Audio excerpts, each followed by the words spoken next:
שלום ותודה שהצטרפתם אליי לעוד פרק של הפודקאסט הסודות שבקיר.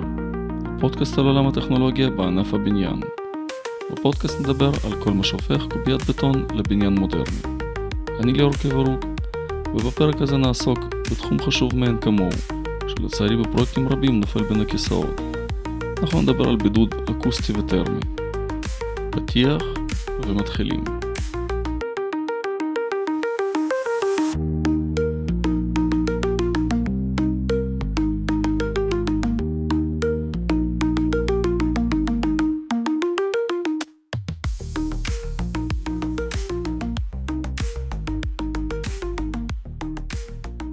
אני רוצה להציג את האורח שלי היום, דוד אונטרשלג, יועץ בידוד אקוסטי וטרמי. דוד שותף במפעל בידוד 360 שמייצר פתרונות בענף הבידוד ומשמש כיועץ בפרויקטים רבים. כדי לא לפספס שום דבר מהדברים הרבים שדוד עוסק בהם, אני מעדיף שירחיב לבד על עיסוקיו. דוד, הבמה שלך. אני עוסק בתחום כבר מ-1988. כשהתחלתי בכנאוף אקדמיה במדינת לטביה. הגענו למה שהגענו, אנחנו היום מייצרים במספר מדינות, יש לנו מפעל בארץ, שזה המפעל הראשי. אנחנו מייצרים בידוד תאית, אנחנו ממחזרים נייר עיתון בעיקר. עכשיו התחלנו עם ידיעות אחרונות ועם ישראל היום, קיבלנו כבר משאית ראשונה. אז עכשיו אנחנו כבר קצת יותר אינפורמטיביים גם. זה בידוד אינפורמטיבי. יש לי חבר במדינת רוסיה, עשו שם איזו טעות בבית דפוס של כסף. אז הוא גרס את הכסף ועשה את זה כבידוד, אז זה לבתי יוקרה היה, כן? אז אנחנו צחקנו בקבוצה הבינלאומית שלנו. אז אנחנו עובדים בארץ, בנווה צוף המפעל, ואנחנו כבר היום, אני חושב, מתקדמים יפה מאוד בשוק. אני הגעתי לזה באמת מהדרך המקצועית ארוכה. עבדתי בכל מיני חברות כמו אורבונד, ניהלתי בתחום של פרויקטים כמו חוליות, קידמתי צינור סיילנט השקט, כן, זו העבודה האחרונה שלי הייתה כשכיר. עבדתי זה סופר סיילנט אתה שם בו. כן, נכון. השחור הזה.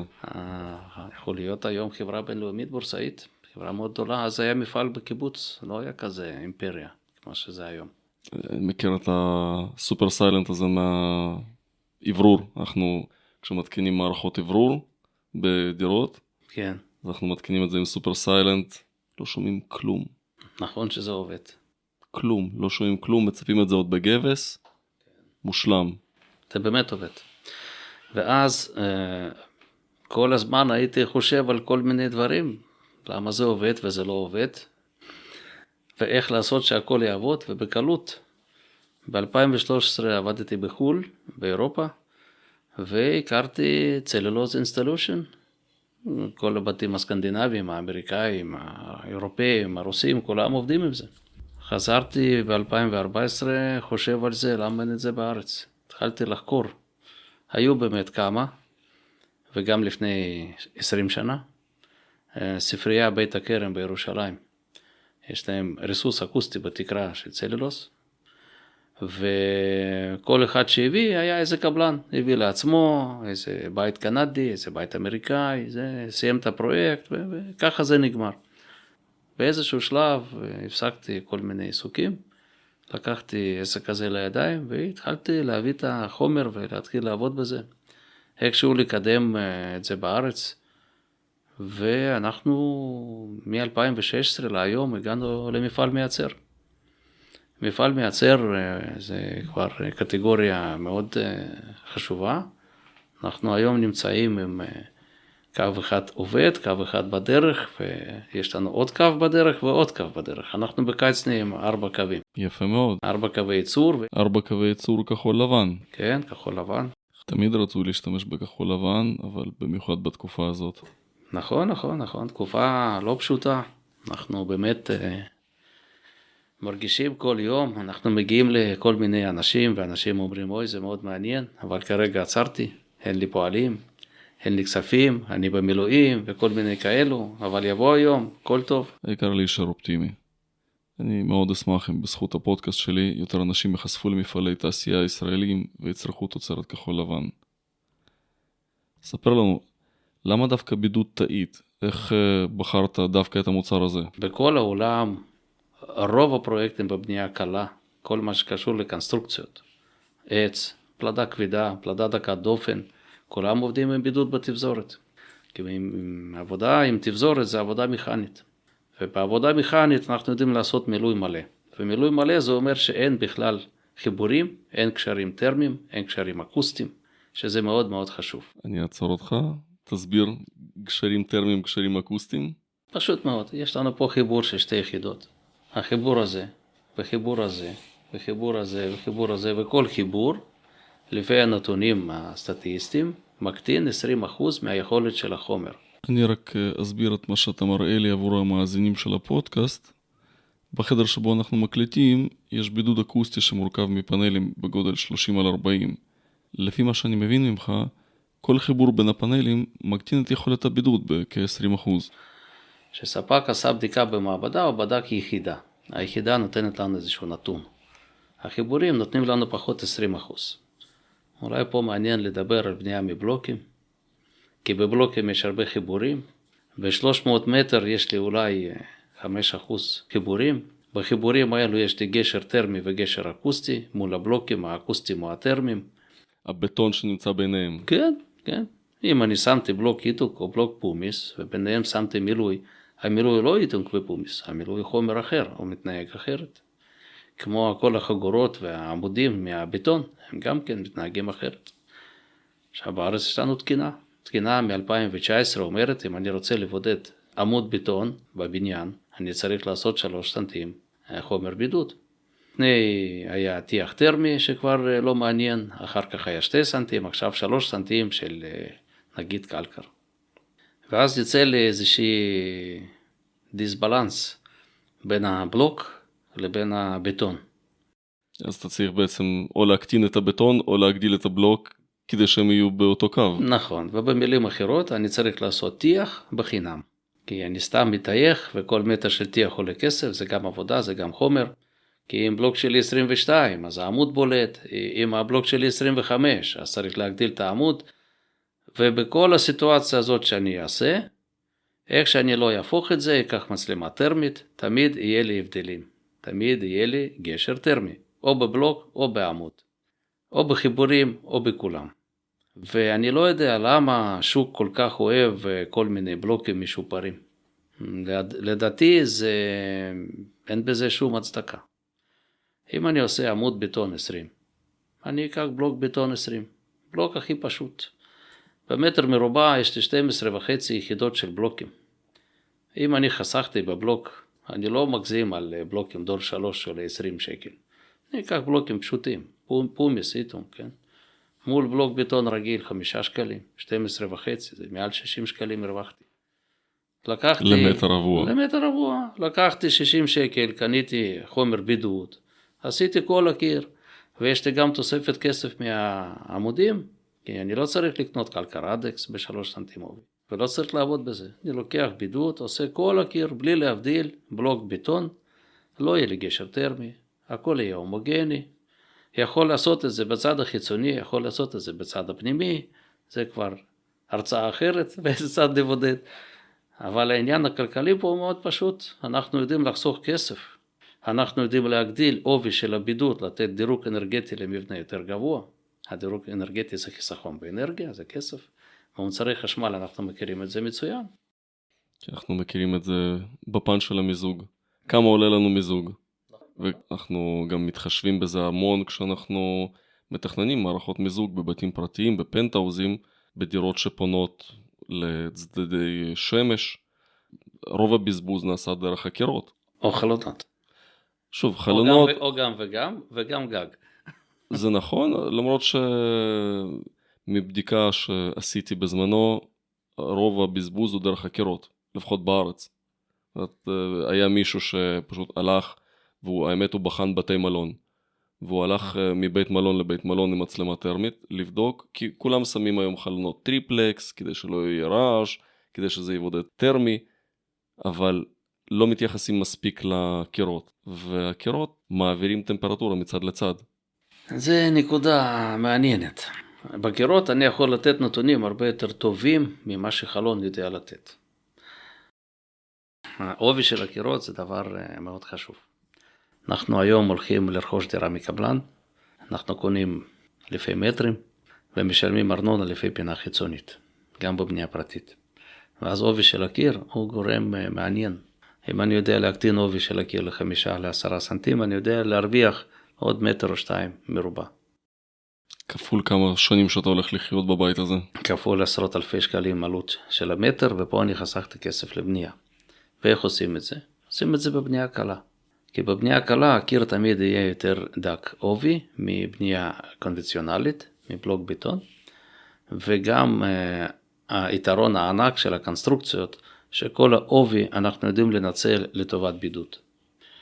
וכמה שיותר בידוד אני שם, התוצאות שלי יהיו יותר טובות, ודירוג אנרגטי יותר גבוה, ובתים שאני מתכנן, לא מפעילים מזגנים בערבה, כבר 3 שנים, לא מפעילים מזגנים בנגב, כבר 6 שנים, לא מפעילים חימום ברמת הגולן וגבול לבנון. בסוף אתה תשאיר אותנו בלי עבודה. אני חושב שזה הכי נכון. לבית הפרטי לפחות.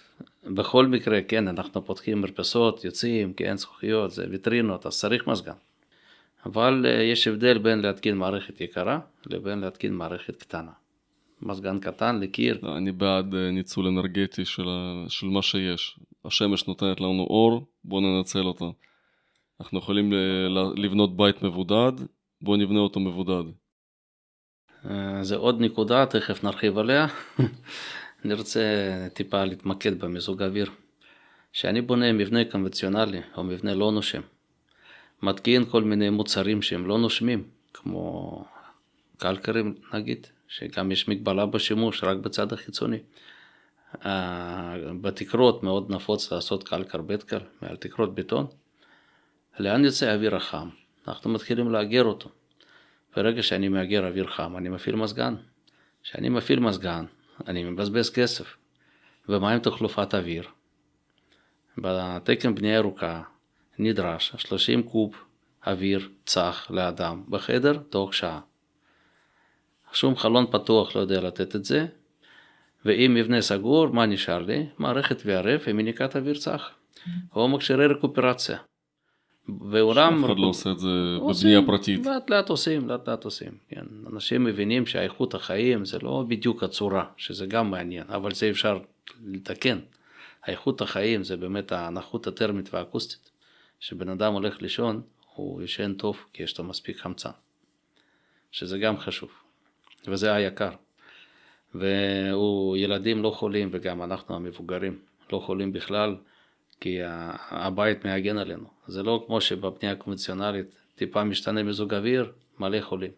למה? כי נכון, בלילה מאוד קר, קמים בבוקר מאוד קר, ובקיץ הפוך, חוזרים מעבודה, אש, חם בבית, ובחוץ כבר נעים, אבל בבית חם. כי הקירות מתחממים או מתקררים. ופולטים את זה פנימה, כן? בדיוק ככה. החומרים, צמנטים, בלוקים, בטונים, זה מעבר אוויר שלהם הוא 2 שעתיים, כן? מעבר חום. זאת אומרת, אנחנו אחרי 2 שעתיים מרגישים טמפרטורה, אם ב-12 כבר חם, אז ב-2 זה כבר חם מאוד, בתוך הבית. ובגלל הם גם אוגרים חום. אוגרים, כן, בגלל שיש מסה טרמית גדולה, נכון? מרגיש את הקיר חם. נכון, ובחורף קר. למרות שאין מינוס בחוץ, יש פלוס. אצלנו ברוב המדינה. אז צריכים לתכנן בתים נכון. יש פה תקלה מאוד מאוד גדולה בתכנון, בכל הארץ, בכל הבנייה. בבנייה הפרטי זה, איך אני אגדיר את זה? זה אסון, אולי זה גם בעדינות. הבנייה הפרטית הרבה פעמים הלקוחות מנסים לחסוך על דברים שהם לא צריכים לחסוך, ואנחנו אולי ניגע בהמשך קצת בעלויות ונבין שהחיסכון הוא בהשקעה. אני אגיד שזה אסון מקצועי. אסון מקצועי באמת. אדריכל יודע לעשות עבודה מאוד טובה מבחינת אדריכלות. אדריכל לא איש מקצוע בתחום האקוסטיקה ולא בתחום הטרמיקה. ובן אדם שבונה בית הוא סומך על אדריכל. ולפי דעתי כל אדריכל שלא ממליץ לבן אדם להזמין יועץ טרמי או יועץ אקוסטי, הוא מתנהג לא נכון. כי הוא לוקח על עצמו אחריות, בונה בית שבן אדם צריך אחר כך לתחזק אותו, ואם בבנייה רוויה הדייר יודע לתבוע את הקבלן, כי קבלן מבחינת החוק מחר נותן אחריות, בבית פרטי מי נותן אחריות? איזה מתכנן? זה שטבעת את הקבלן שבמקרה הטוב עדיין קיים, אם מדובר בחברה גדולה, אז אוקיי, זכית מולו והוא מתחיל לפרק לך את הרצפה ולשים לך בידודים, או שהוא מתחיל לעשות לך עוד שכבות של טיח ותיקונים, ואתה חי באתר בנייה במשך שבועות. לא, אני אסביר איך זה עובד. אני מרצה בקורס פיקוח ליקויי בנייה, ואני כותב חוות דעת לבתי משפט בתחום האקוסטיקה ובתחום הטרמיקה. בתי משפט בכמעט 100% מהתביעות נותנים החלטות לטובת התובע. עכשיו, לדוגמה, רעש בין הדירות, כן? בין הקומות, 150,000 שקל לדירה, ואנשים משלמים, חברות משלמות. כן, אבל הבן אדם סובל. בן אדם סובל. אני פגשתי, היה בצפון כנס, פגשתי משפחה שם, הם קנו קוטג' מאוד יפה, וכבר 1.5 שנה הם בתביעות, הם פשוט לא יכולים להיכנס לגור שם. יש כל מיני תקלות, טרמיות, אקוסטיות, איתום, כל מיני תקלות. והם מתמודדים, לקחו מהנדס בדק, תביעה, זה פשוט לא נעים, כי אני בטוח שקבלן שבנה את השכונה הזאת של הקוטג'ים, רצה לעשות הכי טוב, שגם מחר הוא ימכור אותם, כן, ללקוחות אחרים. והרוב התקלות שם זה תקלות של תכנון. אני הייתי באתר, כן, הזמינו אותי, נתתי להם פתרונות, ואני ראיתי שיש הרבה תקלות בתכנון. אז אנחנו שמתכננים בית פרטי, מתכננים לפי איזשהו הרגל. ההרגל שלנו בנייה רגילה, כמו שקוראים בשוק, שזה בנייה כבדה, בנייה קונבנציונלית.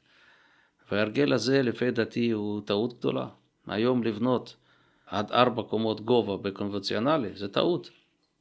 אין פה שום יתרון, לא לוח זמנים, לא מחיר, ועל איכות בכלל אין מה לדבר. זה לא מתקרב לבתים מקונסטרוקציות.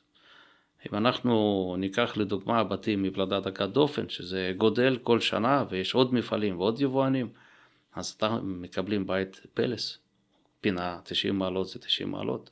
הכל מתוקתק, הכל מתוכנן במחשב, במפעל, הכל יוצא יחידות מדויקות לגמרי.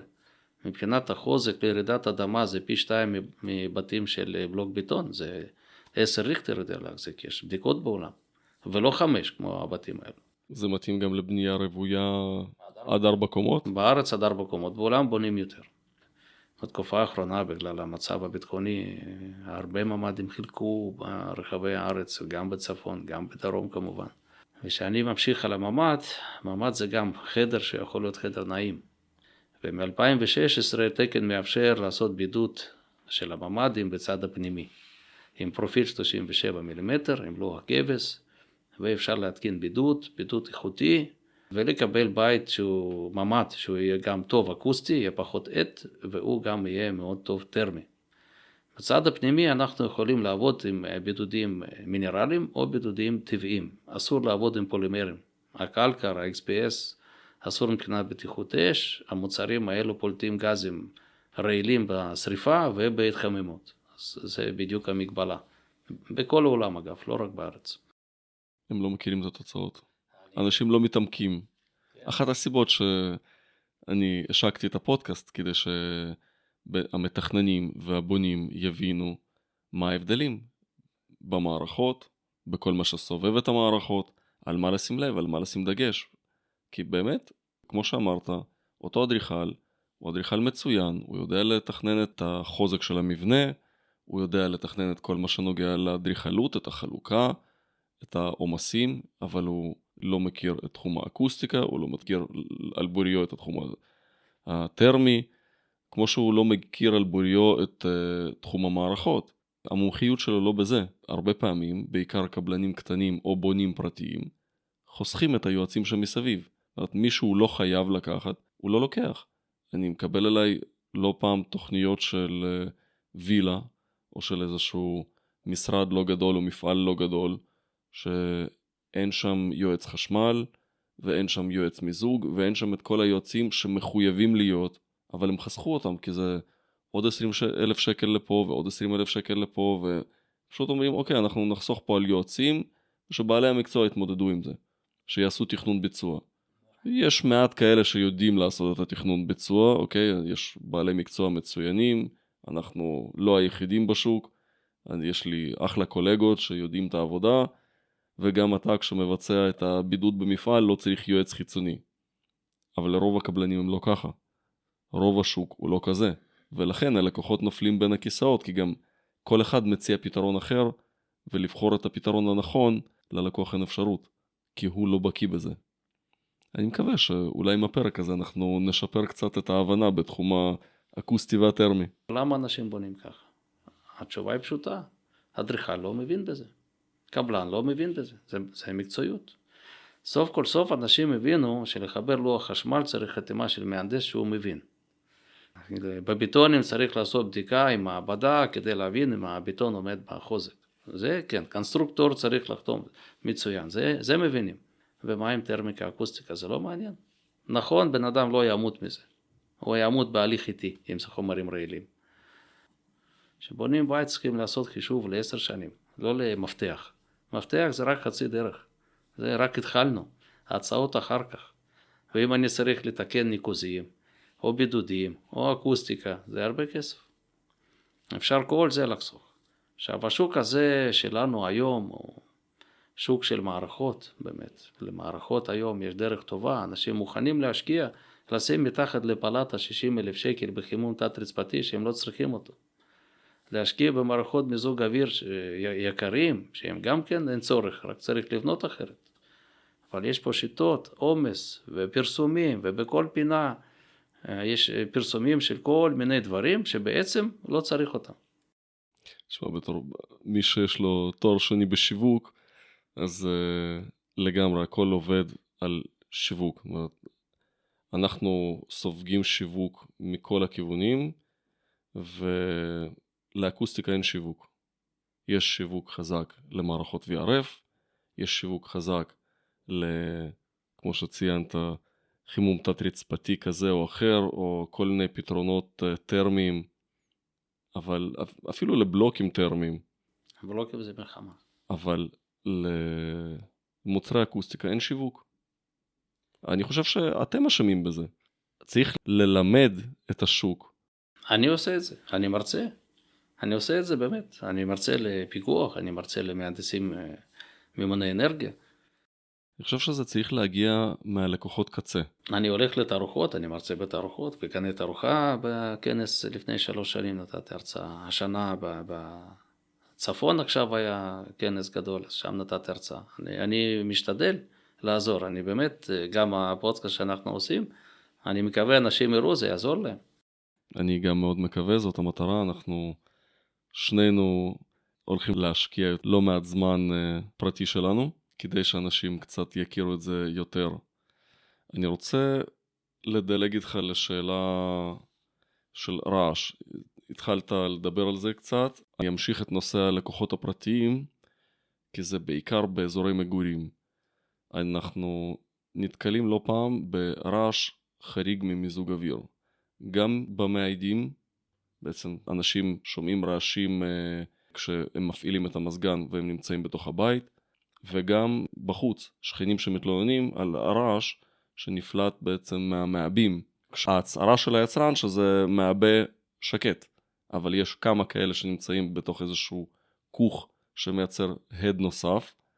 זה ליקוי שהוא לא מטעם היצרן, זה ליקוי שהוא מטעם המהנדס שתכנן את הכוך הזה, בלי לחשוב על אקוסטיקה. אבל בפועל אנשים כבר חיים שם. איך אנחנו פותרים את שני המקרים האלה? נגיד ברעש הפנימי אנחנו יודעים להתמודד עם זה עם תעלות יותר מבודדות, עם שבירת זוויות, כאשר שוב אני מכיר את זה משיעורי פיזיקה בבית ספר ואני רחוק מלהיות מומחה באקוסטיקה, אז אני אשמח לשמוע את דעתך. אקוסטיקה זה מאוד מאוד רחב, יש גם כל מיני חלקים. מי שמתעסק בסאונד לדוגמה, הוא מצוין בסאונד. רמקולים, קולנוע ביתי, כן.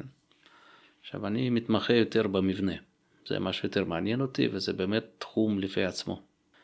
בתקן אקוסטי אנחנו מדברים במערכות, במנועים, רמת הרעש למרחק מסוים. ופה גם יש צד השני של המטבע, גם המבנה שמקבל את הרעש, הוא צריך לעמוד בתקן אקוסטי. עם החלון אקוסטי לדוגמה, או עם הקיר, כן, עם חלון פתוח, חלון סגור, יש פה כל מיני השלכות. לשמחתי, מערכות אלקטרומכניות היום ירדו חזק ברעשים. אני לפעמים רואה דרישות של פעם מעיריות, כן, שבדיוק כמו מתכננים, לא כל כך לא מתקנים את זה. כן. וקל לעמוד בדרישות, כי היום מנועים יותר שקטים. יש את זה באמת, ברוך השם, קיים. עכשיו יש עניין עיצובי. אנחנו לא רוצים בפרויקט של תמה, שהבניין קרוב יראה מערכות בגג, מתחילים לבנות איזשהו קיר מסתיר, שהוא יכול להיות קיר אקוסטי, והוא יכול להיות נזק. עכשיו, לבנות זול זה לבנות מפאנל מבודד ובונים, וזה נזק, כי פאנל מבודד זה ברזל, והברזל עובד כמו מגבר, הוא מחזק את הצליל. אז עושים קופסה למנוע, זה באמת תיבת תעודה, והברזל הזה מחזק את זה, ואיפשהו זה בכל מקרה יוצא החוצה, ויש רעש. יש לי כאלו פרויקטים כל הזמן, בכל מיני מקומות בארץ. האם יש לנו דרך לפתור אותה?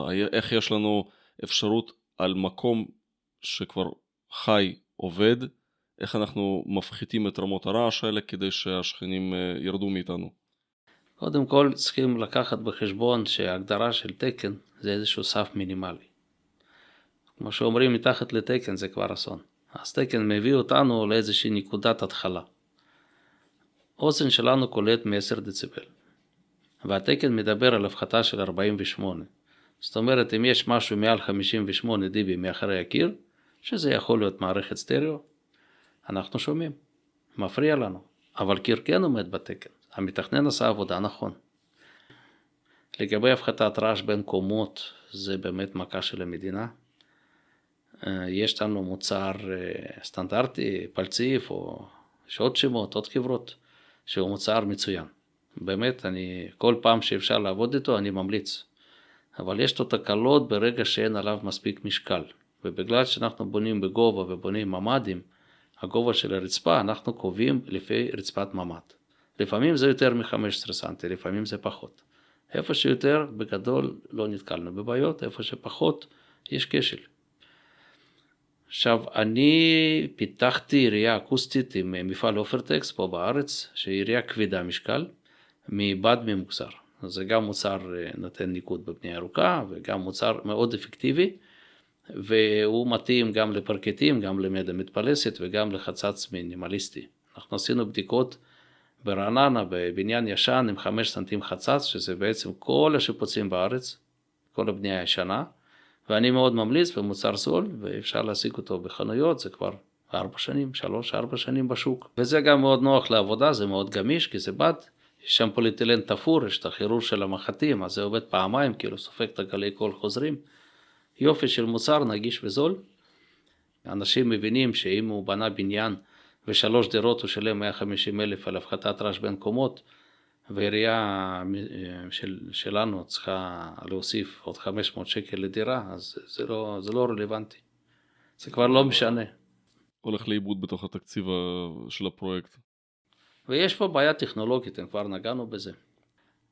המתכנן תכנן, הקבלן בנה, הביטוח משלם אחרי בית משפט, יש פה משהו, אז כל אחד עושה את שלו, ולפי מה שאני רואה בשוק, והדייר סובל. הדייר סובל תמיד, שלו. ומשלם על הכל. חלק מהבעיה לפי דעתי, שבהרבה מקרים יש לנו הבדל בין יזם לקבלן ביצוע.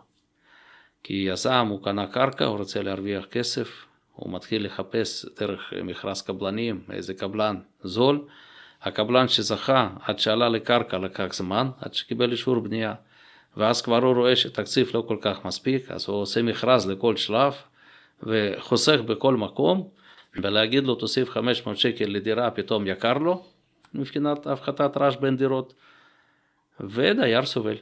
לא תמיד, אבל באמת יש מקרים ולא מעט, ויש כאלו שלא מתלוננים, יש כאלו שכן מתלוננים, ככה זה עובד השוק. עכשיו, היזם הפרטי, שבונה בית הפרטי שלו, של 2 קומות, בשבילו לשים בין קומות משהו טיפה יותר איכותי, זה בטל ב-60. זה אין על מה לדבר בכלל, זה כלום. וכולם ירצו, רק מישהו צריך להמליץ להם, כי לא כולם מכירים, זה מוצר חדש בשוק. טוב, עכשיו ידעו. לפחות כמה אלפי מאזינים. כמובן גלריות, מעץ, מפלדה, זה ממש סיפור. כן? כל הזמן אני עושה גלריות, מעוזר לאנשים. עשיתי במגדל יוקרה, ב-U2, בקומה עליונה, 300 ומשהו מטר גלריה. עכשיו תכננתי למכון ויצמן, 440 מטר גלריה, למטה מסגרות ונגרות, ולמעלה כיתות לימוד, צריכים לבנות, אז עשיתי פרט. כמובן בפרטי, כן, ומה שאני עשיתי לטובת השינוי, אני נתתי פרטי בניין בחינם. אפשר למצוא אותם באתר של בידוד 360, באיזומטריה, באתר שלי, פסיב הום co.il, אפשר למצוא פרטי בניין בתוכנת בים, אפשר להוריד אותם, כל התיקייה, ויש שם לכל מיני שיטות בנייה, גם לברנוביץ', גם לגג מעוגל, גם לגג רעפים, גם בנייה במכולות, גם בנייה בפלדה וגם לקונבנציונלי, גם בידוד פנימי, גם בידוד חיצוני. כמובן כל המערכות שלי בחתימה שלי, וזה מסמך משפטי. ופה אני רוצה להזהיר אנשים, הקבלנים. אני עובד עם חבר'ה של פיקוח, ופונים אליי עם כל מיני תקלות. לצערי, רוב החברות שנותנים לכם פרטי בניין באתרים שלהם, אין שם מישהו חתום. ושיש תקלה ומגיעים לבית משפט, הספק הזה, היצרן הזה, מה הוא אומר? הוא אומר, אני נתתי המלצה. אני לא אחראי, מי שאחראי זה יועץ. עכשיו אני יועץ, אני אחראי, אני חתום על הפרטי בניין שאני עושה. ואני יודע להתמודד בבתי משפט אם יהיה, ובטוח לא יהיה, כי הכל עובד כבר שנים, ואני באמת ממליץ לבנות נכון. והבידוד, המוצר מתאית צלילוס, נותן נתונים הכי טובים, באקוסטיקה ללא הישג בכלל, מול כל הבידודים האחרים. בטרמיקה, במינימום עובי, תוצאות פנטסטיות. אנחנו מדורגים כדירוג אנרגטי A+, כסטנדרט, כן, בכל העולם. אז בתים שאנחנו בונים הם מאוד איכותיים, ומבחינת העלויות, אולי זה הפתעה, אבל זה בידוד הכי זול. כי אם מתחילים להשוות אותי עם חומרים לא מתאימים לישראל, שעולים גרושים, אז אני אומר, אתם רוצים לחסוך, אל תשימו בידוד בכלל. וזה גם יהיה יותר יעיל, כמה שזה נשמע אבסורדי. אם אני עשיתי גג רעפים, ושמתי חומרים שהם חוסמים יציאה של אוויר חם, כי האוויר חם יוצא לבד, אז אני עושה נזק לעצמי. אני קונה משהו, משלם כסף, משלם על העבודה, וזה מתחיל להגר לי חום, ואני מתחיל להפעיל מזגן. אז אל תעשה כלום. ואם אתה רוצה לעשות משהו נורמלי, תעשה משהו נורמלי. הבידודים שלנו עובדים מצוין. אנשים לא מפעילים מזגנים, לא מפעילים חימום, אולי רק בימי קיצון. אותי שכנעת. נשאר לשכנע את יתר השוק. אתה לא לבד. אני רוצה לקחת את נושא הרעש קצת למשרדים. כחברת תקשורת לא פעם אנחנו מתמודדים עם תלונות על רעשים מחדרי שרתים, למרות שהקבלן בנה קיר גבס כפול עם בידוד אקוסטי מוגבר ותקרה סופגת רעש והכל, ועדיין מי שיושב מעבר לקיר במשרד הצמוד, בדרך כלל אלה אנשי IT, הם סובלים מאוד מזמזום. כל היום יש להם זמזום ברמה שזה פשוט משגע את האנשים, והייתה חברה שפשוט הייתה להם נטישה מטורפת של עובדים, כי הם לא יכלו לשבת שם ולעבוד. מוכר לי. קודם כל אני רוצה להגיד לטובת הקבלנים. יש בארץ קבלנים מאוד טובים, ולא מעט. אנשי עבודה, אנשי ידיים. ושאני מגיע לפרויקטים בדיעבד, רואה את הקבלן, רואה מה שהוא עשה, אני מבין שבן אדם השקיע את כל הידע, את כל הכוח. והתקלה פה באמת בתכנון התחלתי. זה אפילו לא כסף, זה הבנה לרוחב של האקוסטיקה. כשבונים קיר גבס, כך או אחרת, בסופו של דבר, לעשות אותו נכון, זה לא תוספת כסף. זה פתרון טוב וזול. ושאנחנו מדברים על משרדים, יש פה בעיה קשה ואפילו התנגדות עם העיצוב, כמה שזה נשמע לא נעים. אני מאוד נהנה לראות משרדים יפים, אבל צריכים להבין שאם אני עושה ויטרינה מזכוכית, תמיד יהיה לי רעש בין החדר ישיבות לבין הפרוזדור. לפעמים זה מאוד מפריע. ואז אם רוצים לעשות זכוכיות, אז תשקיעו עוד טיפה. תעשו זכוכית בידודית, שזה שתי זכוכיות עם מרווח אוויר. כן, לא, אבל אני מבין את היופי, וזה נראה אחלה. אבל יש פה באמת תקלה טכנית. אני מגיע לחברות ענק, כן, בינלאומיות, לחדרי ישיבות שלהם, והם אומרים, אנחנו לא יכולים לעבוד, כי כל מה שאנחנו מדברים בזום שלנו, בבינלאומי, שומעים מאחרי הזכוכית, והם מדברים סודות וכסף וטכנולוגיות, והפוך, שתי אנשים מדברים בפרוזדור, והם לא יכולים לנהל את הזום, כי הם שומעים אותם. אז מה שאני עושה, אני פשוט משנה להם את החדר ישיבות. גם מוצרים להפחתת רעש, כן, גם פה אצלך, זה מוצר יפה, הוא מוצר טוב, אבל רמת הספיגה שלו היא לא נמוכה, יש מוצרים יותר גבוהים, ושמתכננים חדר ישיבות, המשרדים, אני מאוד ממליץ, תזמינו בעלי מקצוע, יועצים אקוסטיים. אני יצא לי לטפל בפרויקט מאוד מעניין על יד תחנת רכבת, Open Space, Network, כזה חדרים, זה מאוד נפוץ היום, כמה אלפי מטרים.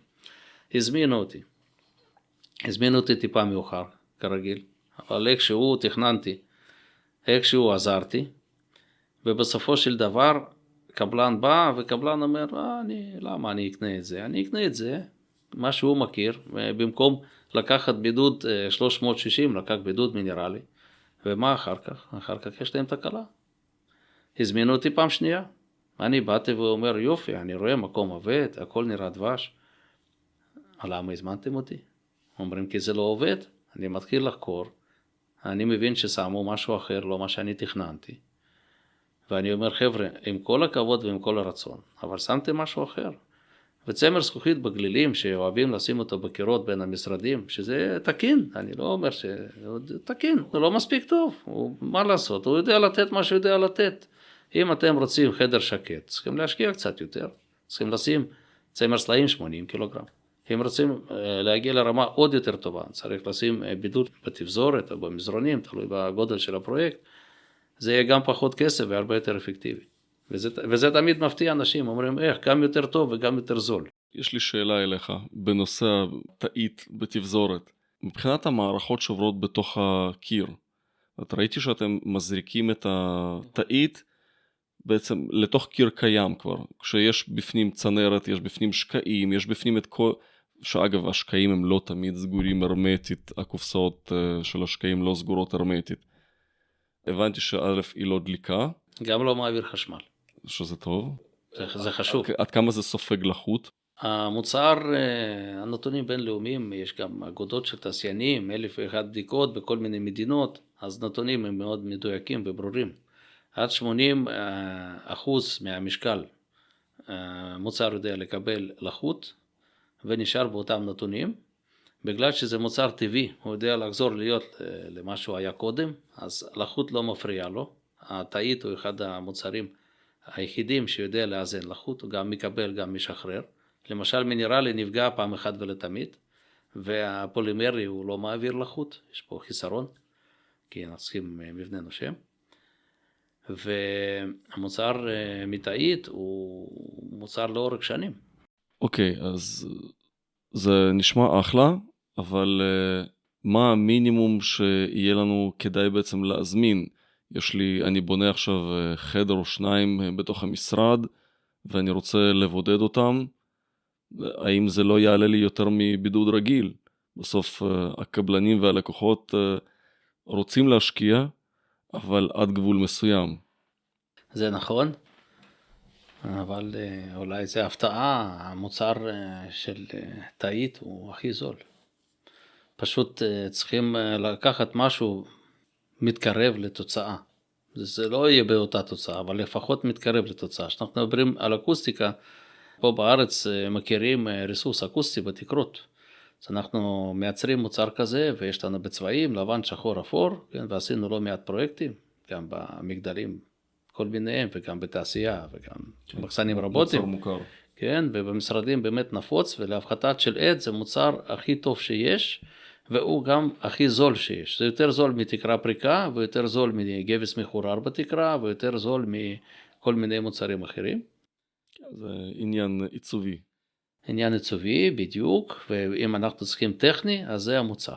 למשל, מה שכן אנחנו עושים, אנחנו בראשון, יש פה משאבות מים, מזחים של שכונת מזרח, אז עשינו שם 800 מטר ריסוס אקוסטי טכני, שבכלל מי חשב על משאבות מים ואקוסטיקה, אבל בגלל שזה עושה רעש חזק, והרעש יוצא החוצה ויש דרישות בחדרים טכניים, אז אנחנו עושים את זה. למזלי, אין שם עניין של עיצוב, אז אפשר לעשות עבודה טכנית, אני מאוד אוהב עבודה טכנית. ואיפה יש עניין של עיצוב, כמו שאנחנו דיברנו על חדרי ישיבות, תמיד יש את העניין הזה של היופי ושל הטכניקה ושל הפתרון. עכשיו אני לפתרונות מתכנן לעשות מספר מוצרים חדשים, שיהיה לנו פאנלים אקוסטיים לתלייה מהצלילוס, שיגיעו קווים, אנחנו נתחיל לעשות ייצור, נעשה יחידות אולי יותר קשיחות או משהו כזה. בעבר עשיתי ניסוי ללוגדי בסים ודיפיוזרים לאולפנים, ותקרות פריקות גם, במפעל אופרטקס בחדר ישיבות שלהם, זה פשוט מדהים, מדהים. הצגתי את זה בגני תערוכה, עשיתי פינה, כל אחד שנכנס לפינה לא היה מאמין איזה רעש בפרוזדור של התערוכה בגני תערוכה תל אביב, באקספו, וכמה שקט בפינה שהוא נכנס, שזה רק 2 קירות ותקרה מלמעלה, איזה תא כזה קטן. היום יש טרנד לעשות תאים, לדבר בטלפון במשרדי הייטק. תאי שיחה פרטיים. אפשר לעשות את זה במשרד בגרושים, ב-10% מהעלות של התא, עם המוצרים שלנו. פשוט. זה פנסי להביא כזה עמדת טלפון למשרד הייטק, נראה טוב. ולעשות את זה טכנית בבנייה של המשרדים, לעשות כזה חדר קטן שיהיה גם אקוסטיקה טובה וגם פחות עד, אין שום בעיה בכלל. זה תוך כדי בנייה של קיר גבס סטנדרטי, פחות או יותר, כן, או תקרה סטנדרטית לחלוטין. עכשיו במינימום שטח, מה ששאל. כן, אני רוצה להחזיר אותך לשאלה הזאת. כן, מינימום שטח. יש לנו מוצר במזרונים, יש לנו מוצר בתפזורת. ברגע שזה תפזורת, אז חייב להיות יותר מ-100 מטר מרובע, אחרת זה יצא יקר. וכל הפרויקטים... הובלה והבן אדם שמגיע... זה מכונה, זה ציוד, זה צוות, זה קצת מסובך, אבל בפרויקטים גדולים זה מאוד כלכלי, מאוד שווה, כי צוות יודע לעשות מטרים ביום, כן. מבחינת היישום זה הכי מהר. אי אפשר להספיק להכניס בידודים אחרים, כמו שמכונה עובדת עם מילוי. כן, אני מבין שבעצם הקבלן גבס גם חוסך את הזמן של להכניס את הבידוד ולקבע אותו לפני שהוא סוגר את הצד השני. נכון, יש פה המון חיסכון זמן בעבודה. איך התאית מצליחה לרדת בעצם ולהיכנס, למלא את כל החורים, כשיש מערכות בפנים, כשיש צינורות חשמל, צינורות תקשורת, מה הטכנולוגיה שאתה מוריד את זה עד הסוף? יש איזה ויברטור כמו בבטון שפשוט אתה מנער את הקיר והוא יורד עד הסוף? איך זה עובד? אני הסתובבתי בעולם, הייתי בכמה מדינות, בכמה מפעלים, והייתי גם בהתקנות. מה שאותי היה תמיד מעניין אותי, איך בדיוק יודעים שהדחיסות בקיר הוא יהיה X ובגג הוא יהיה Y, ולמה זה המספרים כאלו. כי איך אפשר להגיע. ושהתחלתי לראות התקנות, הבנתי. הקיר שלך הוא נפח. אנחנו בגדול מדברים על קוב, כן, מטר מרובע, על עובי, מקברים קובים, ואנחנו ממלאים את הנפח. האוויר יוצא, הבידוד נכנס. אתה לא יכול לדחוף יותר ממה שנכנס בנפח הזה. אז ככה יודעים בדיוק הדחיסות, ואז המדד הוא מאוד פשוט. אם אני רואה מבחינת המילוי שנכנס לי פחות חומר, אז איפשהו זה לא נכנס, ואז מתחילים לתת דפיקה בקיר, ולפי הצליל אנחנו שומעים, איפה שזה נשמע ריק אין בידוד, איפה שזה נשמע כבד בטון יש בידוד. באותו הקשר, חבר שלנו, מפעל פלדה דקת דופן, לקח איזה אחראי בינוי של איזה קיבוץ לבית בערד שעשינו לא מזמן, ואומר, תשמע, בן אדם נכנס דפק בקיר, קיבל שוק, הוא אומר, בוא'נה, זה כאילו קיר בטון כבד, איך זה יכול להיות עם בידוד, עם בנייה קלה שקיר כזה כבד, כי המילוי הוא ממש מלא. זה היתרון של המילוי מכני, פתיתים של תפזורת. ויש לי גם סרטונים בדרום רמת הגולן, עם איזה בית פרטי, אותו סיפור, ויש לי עוד פרויקטים, יש סרטון שאני דופק בקיר בעין יף, בערבה, כן, שקיר ממש מלא. ולמה הוא מלא? כי הבידוד עושה מילוי. עכשיו כל המוצרים שמתקינים אותם ידני, גליליים או מזרונים, אתה צריך לחתוך, אתה צריך לסדר. יש לך, לא יודע, כבל חשמל. חשמלאי לצערנו משאיר אותו ככה, דרדלה באוויר. לא מקובע. כן, עכשיו אנחנו יודעים, הרבה מקרים במשרדים פותחים ברז מים וכל הקיר רועד, כן, שומעים כזה. חוטף מכות מהצינור מים. עכשיו שאנחנו ממלאים בתפזורת, זה תופס את הצינורות. זה עושה לו עטיפה, זה עוזר אקוסטי וטרמי גם. ושעובדים בעבודה עם המזרונים, גם במזרונים שלי, אי אפשר להגיע למילוי מלא. תמיד יהיה חיבור הזה בין המזרונים, כמו שיש פה. אז תמיד יהיה 20% פחות מהנתון הטכני המקורי של בדיקת מעבדה. אז יתרון הענק בעבודות שלנו באקוסטיקה ובטרמיקה, שאין בכלל חיבורים. רצוי לעשות הזרקה ולא מזרונים. הכי טוב, אבל אם זה פרויקט קטן, תיקחו מזרונים. פרופיל 70 נכנס 2 יחידות מזרון, זה 3 סנטים עובי. יש מקום להעביר כבל, כי זה קצת גמיש המזרון הזה, אפשר להעביר את הכבל חשמל, אין בעיה, זה 16 מילימטר הצנרית שלו. היום 20. לא, אנחנו מדברים עבודה קטנה, כן, אז... לא, אני אומר, היום הצינורות התקניים הם 2 סנטים. יש לעבודות גבס כבל ירוק תקני, עמיד אש, להעביר את השקע. בכל מקרה, לא. חייב צינור. מאמין לך. חייב צינור. מאמין לך. אם אתה רואה מישהו מעביר כבל, אז לא, זה לא תקני. אוקיי. אני לא ידעתי, כי זה לא תחום שלי. צריך באמת צינור של 20, שהיום התקן הוא השתנה. כי אני זוכר, פעם היה 16, אבל... פעם זה היה לפי הקוטר הפנימי, והיום זה לפי הקוטר החיצוני, אבל זה כמעט אותו צינור. ה2 סנטים נשמר. כמו שאומרים, הדבר הקטן תמיד עושה ההבדל הגדול. בכל מקרה, עם המזרון, גם ה2 סנטי אפשר לשים, אין בעיה, הוא גמיש. אני חוזר לאקוסטיקה, עכשיו מזרון אחד נותן 38 דציבל הפחתה. פה אני רוצה לדבר בהרחבה על הפרט. יש לנו בתקנים פרט למעבר רעש בין דירות. עכשיו, תקן בארץ היה כ-50 דציבל הפחתה. בגלל שקירות בלוקים לא מגיעים, אז חכמים הורידו תקן ל-48 דציבל. בכל העולם זה מעל 50 דציבל, ואצלנו זה 48. עכשיו, הפרט מקירות גבס של קנאוף לדוגמה, או של טמבור, כן, של אורבונט, הוא עם בידוד מינרלי, זה קיר 25, פעמיים מזרון 80 קילוגרם, לוח גבס רגיל או אקוסטי, ומדברים על רמה מעבר קול 52-54. אבל איזה עובי קיר זה? 25 סנטים. ואם אנחנו, קיר בלוקים 20 עם טיח יוצא לא פחות מזה, אפילו יותר. כי צריך לאשר ויש ביטונים וזה. עכשיו, מי שרוצה לעשות באמת פרט טוב, אז בבנייה קלה זה הרבה יותר אפקטיבי. עכשיו, מה שאנחנו עושים, יש לנו פרט עם קיר 20, 5 סנטים פחות, עם תעודת בדיקת מעבדה עם המזרונים שלנו, עם פרופיל 50, לא פרופיל 70, ומרווח אוויר באמצע, ולא 5 לוחות גבס, כן, האוויר, 4 לוחות גבס וגבס רגיל, והתוצאה של הבדיקה 62 דציבל, זאת אומרת אנחנו 10 דציבל מעל פרט של בידוד מינרלי. אנחנו נמצאים בעולם אחר, ואיפה שבאמת מחפשים שקט, אז המוצר שלנו הוא יעיל, ואם אני משווה עלויות בין קיר פרט של קנאוף, אורבונט או טמבור עם קיר שלנו, הקיר שלנו יצא יותר זול, 5 סנטים פחות עובי ו10 דציבל מעל בתוצאה, הפחתת רעש.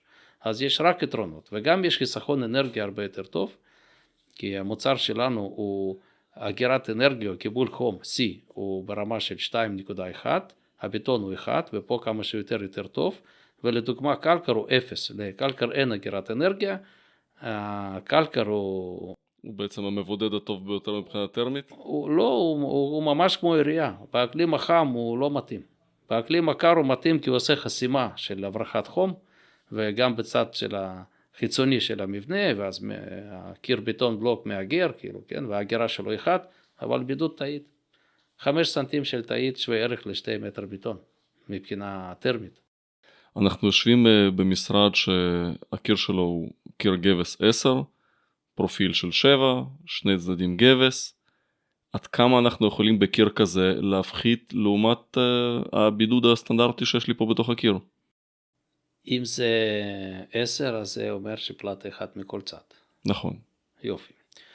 עכשיו, אם אנחנו ממלאים פרופיל 70 עם בידוד בתפזורת, אני באמת ממליץ לעשות פלטה 1 ולא 2, כי זה יעמוד בתקן מעבר רעש בין החדרים, כי תקן דורש רק 30 דציבל. עכשיו, בפרט הנורמלי היית שם 4 פלטות.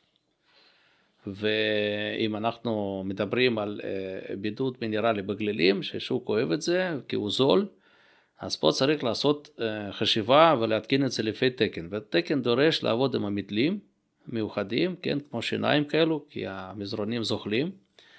התקן דורש לעבוד עם 2 שכבות, זאת אומרת ב5 סנטים אנחנו שמים כאילו 10 ודוחסים אותו עם הגבס, ואנחנו חייבים לשים חסם רוח משני הצדדים.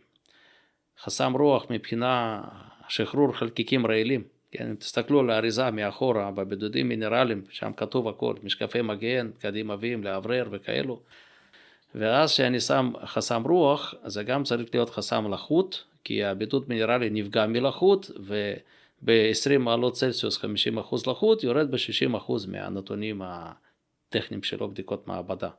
אז פעם אחת ולתמיד, אז אנחנו חייבים לעשות הגנה. וזה פרט חובה, וזה הפרט בינלאומי בכל היצרנים בעולם, כן, בכל החברות, בכל היועצים יותר נכון, כל מה שחתום, נגיד את זה ככה.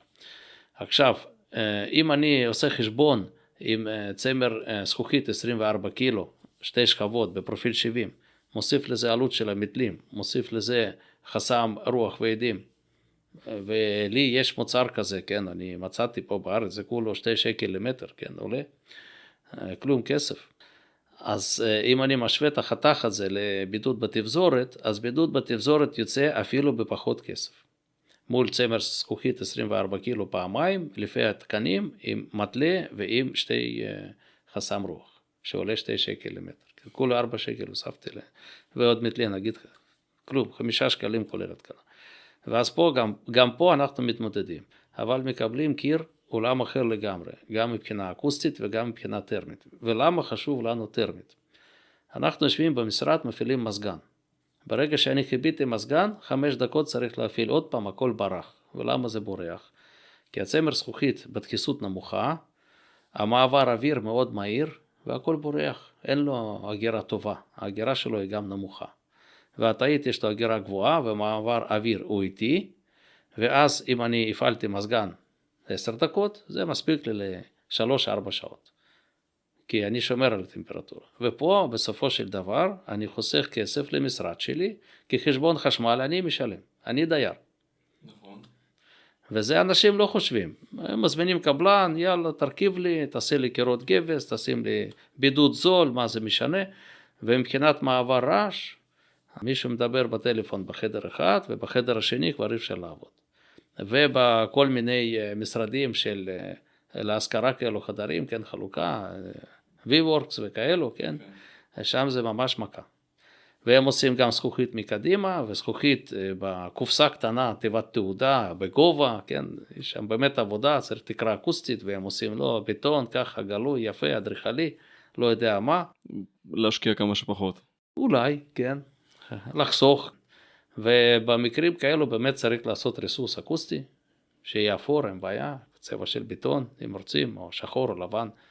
זה ישפר מאוד מאוד משמעותי, כי בסופו של דבר זה כבר טרנד כזה מסתובב, כן? פעם זה היה חסר, היום יש יותר מדי, היום אנשים אחרי קורונה למדו לעבוד מהבית גם. עכשיו אתם רוצים להביא לקוחות, לקוח בא ומרגיש לא נעים בחדר, קשה לו, או בגלל הרעש של השכן, או בגלל העד בחדר, והוא פשוט מחפש מקום אחר, מארגן חדר בבית, או שהולך למשרד אחר, יותר חדשני, יותר מושקע. אני אחזור דקה למקרה כמו אצלי, כי זה מקרה קלאסי. עשינו קיר, כמו שציינת, אם אנחנו מוסיפים עוד לוח גבס מכל צד, בכמה זה משפר לנו? זה יעזור, אבל יעזור ברמה של דציבל או 2. לא, אז בעצם בלי קשר למה יש לי בתוך זה ישפר, אבל ישפר קצת. זה לא 1 פלוס 1 פלוס 1 פלוס 1. אם אני שמתי 10 מוצרים וכל אחד נותן 10 דציבל, אז זה לא אומר שיהיה לי 10 דציבל באמת. זה יכול להיות יהיה 8, או יהיה 12. גם זה יכול להיות. אז זה תלוי מה אנחנו עושים. המוצר הכי יעיל באקוסטיקה זה כמובן חומר הבידוד, גם בטרמיקה, זה רק חומר הבידוד, אי אפשר להחליף בידודים. אני חושב שבארץ מזלזלים קצת, לא שמים לב לבידודים. במדינות קרות זה בא בדיוק הפוך, שבן אדם הולך לבנות, הכי מעניין אותו מה הבידוד של הבית, מה הדירוג אנרגטי. ועכשיו במיוחד באירופה, שיש להם חוסר משמעותי עם ההספקה של אנרגיה, הגז הזול וכאלו, אז אנשים היום מחממים חצי יום, כן? אני רואה בחדשות בכל מיני מדינות שהיה בחורף הזה, מטורף. אנשים מסכנים, ומי שמבנה שלו לא מבודד כמו שצריך. יש לי חבר שעכשיו בונה בקנדה, ואני חושב שזה אחד הסעיפים החשובים ביותר, הוא נותן דגש הכי הרבה בעצם על בידוד מקור מבחוץ. אז תשאל אותו, הוא בטח בונה עם תאית, כי תאית הכי טוב בקנדה זה מאוד נפוץ. שוק של ארצות הברית, אני יודע, סטטיסטיקה, 51% שוק של הבידודים בארצות הברית זה בידוד תאית צלולוס. בצרפת זה 60%, ברוסיה זה 48%, אנחנו פה בארץ 0.5%. אנחנו עובדים על זה, כי זה בידוד על, זה בידוד פרמיום, הוא צריך להיות פה אם אנחנו יודעים באמת לעשות פרויקטים. אקוסטיקה, טרמיקה, בכלום כסף, אין שום סיבה שזה לא יהיה בכל מקום. אוקיי, אני מקווה שתצליח לחנך שוק. יותר נכון זה לא בדיוק חינוך, זה עזרה, כן. זה נכון לשרגל צריכה, ויש פה עניין חינוכי אולי, אבל בסופו של דבר זה מאוד פשוט ומאוד קל. גם בשיפוץ של המבנים, כן, אפשר לעשות מזרון שלנו עם שליק צבעוני בקיר חיצוני של הבית הישן, להעלות לו אקוסטיקה וטרמיקה, שיותר חשוב טרמיקה במקרה הזה. היה לי מקרה בבניין בוטיק בחיפה, ששמו מעליות לחנייה ולצורך אקוסטיקה שמנו בידוד הזה, וזה עבד מצוין. וכמובן בכובע של יועץ, אני אשמח לעזור לכם, חברים, תזמינו פגישה, תתקשרו, הרבה דברים אני בטלפון בחינם, עוזר, נותן, כי בסך הכל אנחנו בונים את המדינה ביחד, כן? גם בשוק המקצועי, אם זה אדריכלים ופיקוח, אני באמת אשמח לעזור בכל פרויקט. לפודקאסט הזה יש הרבה מאזינים מקצועיים, ואני בטוח שישמחו לעזר בך, ואני ממליץ לכולם. הזכרת משהו ככה by the way, ואני רוצה להחזיר אותך לזה שנייה. קירות בטון, שמצפים אותם בגבס, ושמים בידוד בין לבין. משהו ששמעתי מאיזשהו יועץ אונליין, שהוציא אחד מתוך אלפי הסרטונים שאני רואה בשוטף, זה שזה יכול לגרום לעובש בפנים. בעצם שבגלל הפרשי טמפרטורה של הבטון החיצוני והחלל הפנימי בעצם בין הגבס, הבידוד סופח לחות, מייצר עובש וכן הלאה. איך התאית מגיבה במקרה הזה? זה נקודה מאוד חשובה. כשאנחנו מדברים על טרמיקה בעולם המקצועי, יש פרמטר שנקרא נקודת טל. נקודת טל זה מפגש לחות פנימי וחיצוני וטמפרטורה פנימי וחיצוני. ובעולם החימום יש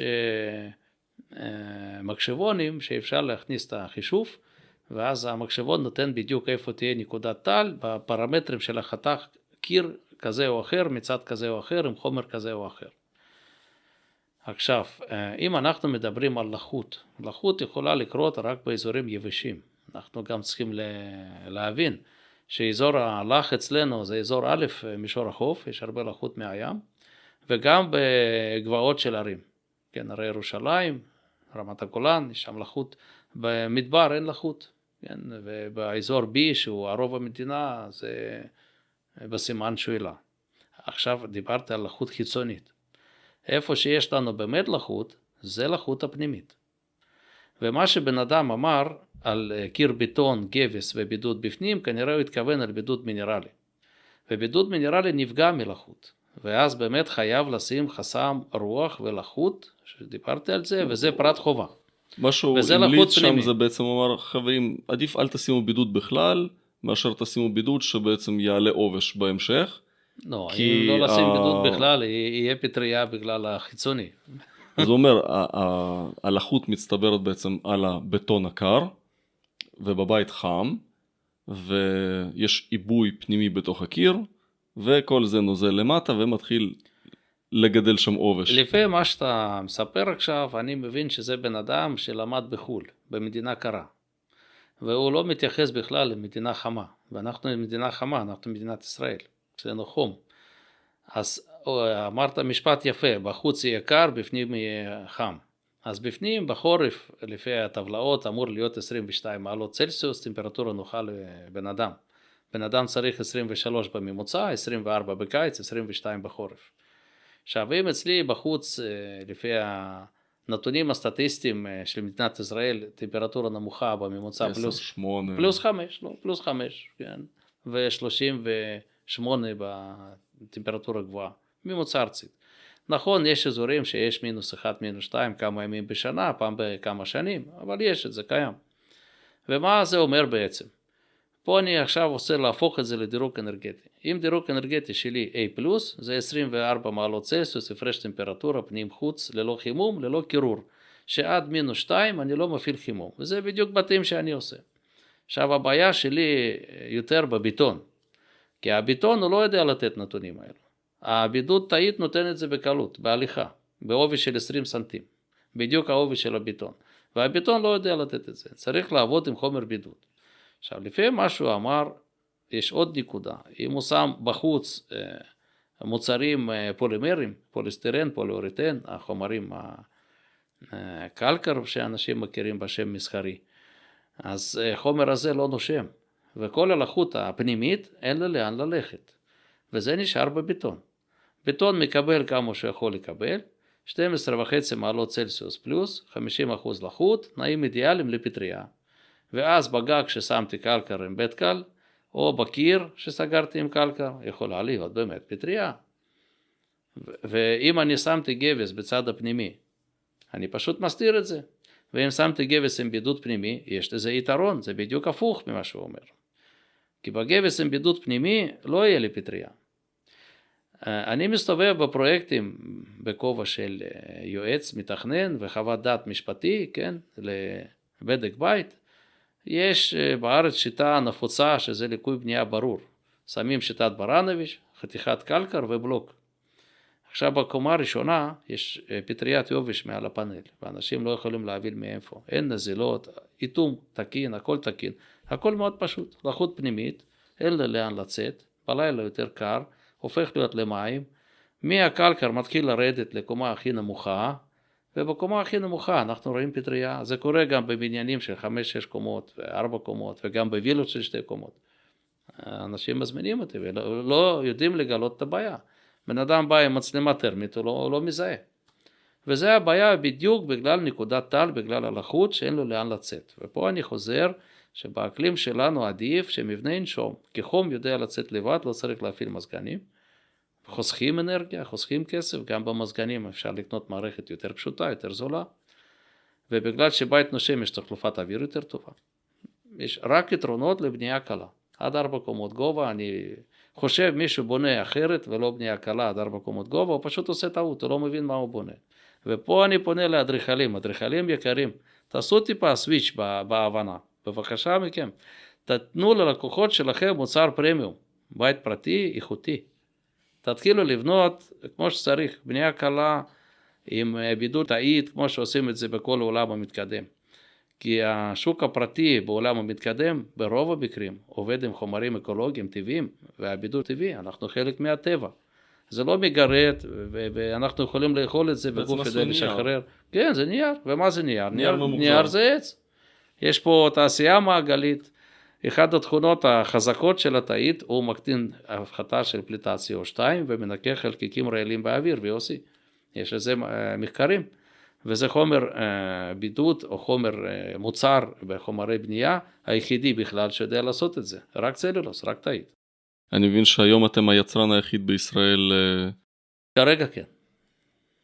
אי אפשר לדעת, כי יש חברות כמו מייצרים נייר טואלט, כן, בלי להגיד שמות, ואני הייתי במגעים איתם יותר משנתיים, לעשות פעילות ביחד, ויש להם פסולת מהנייר טואלט שהם לא יודעים לנצל אותה, ואני כן יכול לנצל אותה, שזה בעצם פסולת של נייר, רק שזה רטובה, צריך להבש וזה.